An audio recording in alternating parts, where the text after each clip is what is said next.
Assalamualaikum warahmatullahi wabarakatuh. Perkenalkan, nama saya Milani Tidapsari, NIM 18058216. Baiklah, kali ini saya akan menjelaskan tentang hubungan interpersonal.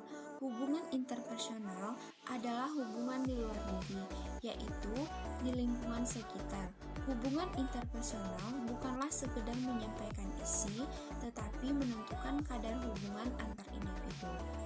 Menurut Enjang, hubungan interpersonal adalah komunikasi antar orang secara tatap muka yang memungkinkan setiap peserta menangkap langsung, baik secara verbal maupun secara tatap muka, interaksi verbal.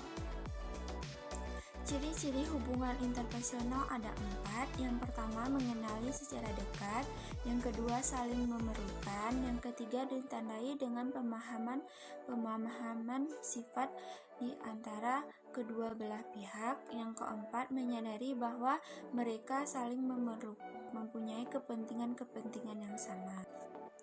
Faktor-faktor terjadinya hubungan interpersonal ada 2. Yang pertama, faktor internal, yang kedua, faktor eksternal. Faktor internal yaitu kebutuhan untuk berinteraksi, mempengaruhi perasaan. Yang kedua, faktor eksternal yaitu kedekatan, daya tarik fisik, kesamaan, kemampuan, dan kesukaan secara timbal balik. Selanjutnya saya akan menjelaskan tentang jenis-jenis hubungan interpersonal. Yang pertama, berdasarkan jumlah individu yang terlibat, yaitu hubungan dyad atau antara hubungan dua orang antara individu. Yang kedua, hubungan triad, yaitu hubungan antara 3 orang. Yang kedua, berdasarkan tujuan yang ingin dicapai, yaitu hubungan tugas, misalnya hubungan dokter dengan pasien, dan hubungan sosial, yaitu hubungan antara 2 orang sahabat. Yang selanjutnya, berdasarkan jangka waktu, yaitu hubungan jangka pendek, contohnya berpapasan dengan orang yang tidak dikenal. Hubungan jangka panjang, yaitu contohnya hubungan sahabat dari SD. Yang selanjutnya, tingkat kedalaman atau keintiman. Hubungan biasa merupakan hubungan yang sama sekali tidak dalam atau interpersonal. Hubungan dekat atau intim ditandai dengan penyingkapan diri.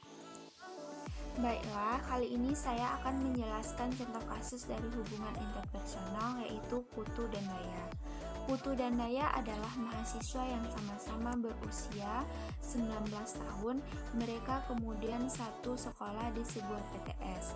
Pada masa kuliah tersebut, teman-teman banyak yang menganggap Putu adalah gadis cantik dan pintar di sekolahnya.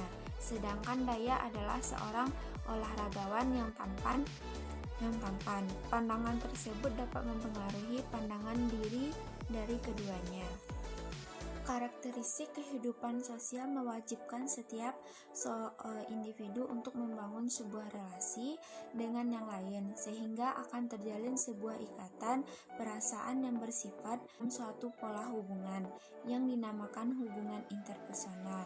Hubungan interpersonal dalam arti luas yaitu interaksi yang dilakukan oleh seseorang dengan orang lain dalam segala situasi dalam sebuah bidang kehidupan, sehingga menimbulkan kebahagiaan dan kepuasan hati pada kedua belah pihak. Komunikasi antar pribadi memiliki keunikan karena selalu dimulai dari proses hubungan yang bersifat psikologis, dan proses psikologis selalu mempengaruhi ketergantungan.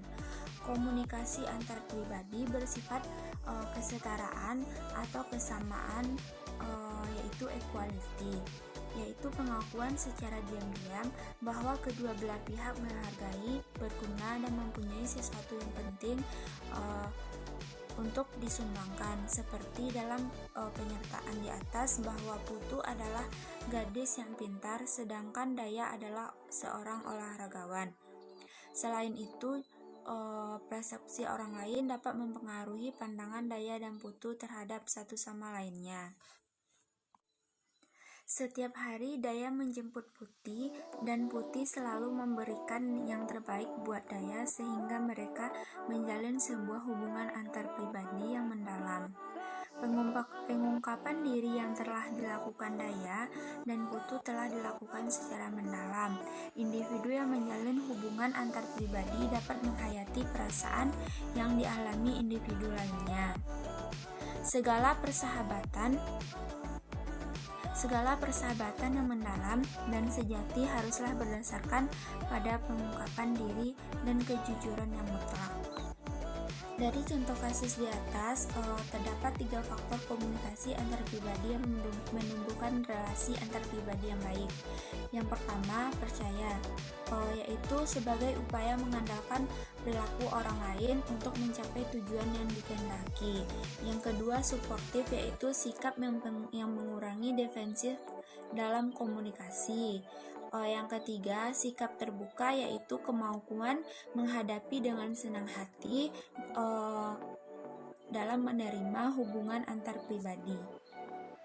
Baiklah, itulah dari saya penyampaian tentang hubungan interpersonal beserta contoh kasusnya. Terima kasih. Assalamualaikum warahmatullahi wabarakatuh.